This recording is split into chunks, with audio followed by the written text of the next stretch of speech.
college. Before I begin, there is an international exam called the PISA exam. It stands for the Program of International Student Assessment, which is carried out in over 100 countries around the world. In 2015, Malaysia took part in the PISA exam, and the countries are rated one as being the best education system and the last as being the worst education system. Malaysia ranked 55 out of 77 countries. We are in the last quarter. Wow. Clearly, we can see there is something going very wrong with our education. However, the country that came out as number 1 was South Korea. But if we try to strive to be like South Korea, where suicide rates are the highest in the world, there is child suicide rates. Children. School children's suicide rates are the highest. Are the highest in the world. Are the highest in the world. That is not a healthy lifestyle that we want for our country. Instead, the world ranks Finland as having the best education system. So what do they do differently? Firstly, in Finland, children from ages 7 to 12 have barely any exams and barely any homework. That is such an alien idea to all of us. Yeah. Also, teachers must have a master's degree and must be the top 10 percentile of their degrees to be able to be qualified as teachers. In Malaysia, we take teaching not as a noble profession, but as an easy way out sometimes. To become a teacher in a government school, you only have to go through 2 years of teaching college, and you can become a teacher. Yes, and for many teachers, they are only teachers. Because they don't have any other choice. Instead of being passionate about the subject and wanting to share their knowledge and their experience in their field with children. This creates a problem from the very start, and it makes education start becoming about a job instead of learning. Secondly, so now I would like to introduce the first change I feel our system should bring into. Firstly, I feel that change number 1. Change number 1. We should, as the Ministry of Education, identify different strengths in the student community. Just because a bird cannot swim, it does not mean it is Does not mean it is useless and a failure in society. Every child has different talents, different needs, and different ways of learning. Yeah. However, due to manpower, we cannot cater to each and every child. But through thorough studies done by Harvard, we can we can conclude that there are 4 major learning styles, one being kinesthetic or visual, audio, visual, and auditory. Hence, we can create a system whereby through kindergarten we identify the types of learners and segregate them according to this so that they can learn in their best possible style. This is important because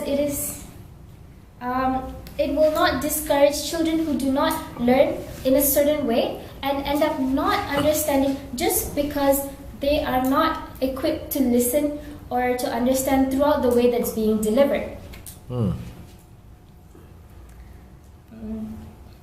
Secondly, my second change that I feel should be brought about in our education system is that our education system should be more inclusive. What do I mean by inclusive? Oftentimes, when children have disabilities, they tend to drop out of school. We have very, very few special education schools. And those who cannot afford it to go to private special education schools have to go through the government school. And many times we have seen personally how they get ridiculed, they get bullied. Even teachers don't want to teach them because they feel like they are a burden and a waste of time. What happens to these children? Not only that, what about those who are hyperactive, who have attention deficit disorders? Teachers also do not have the patience in a class of 40. Teachers too don't have. Teachers too do not have the patience to deal in a class of 50 students to a student or 3 of them who are running around and are not listening.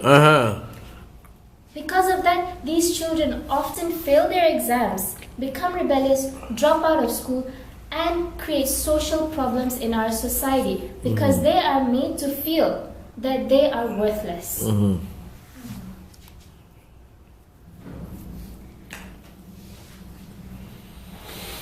Number 3.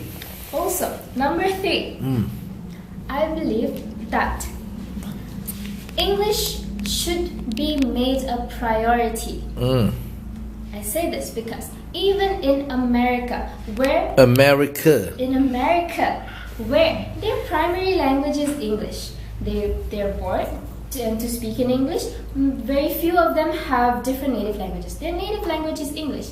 Yet in school, they are encouraged to learn either French or Spanish. Why is that? Because by learning another language, you learn a different culture. Your mind, it's scientifically proven that your mind expands and you can think more creatively. Our education system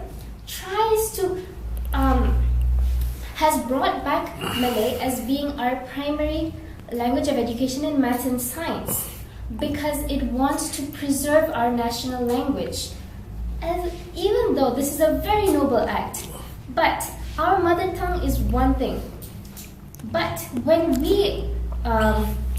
a student goes on to do more research, especially in the fields of science, maths, technology, most resources are based in English. And if they have been learning it in Malay their whole lives, they are confining themselves to a very limited amount of resources. They are limited to expand their knowledge and become Nobel Prize leaders because they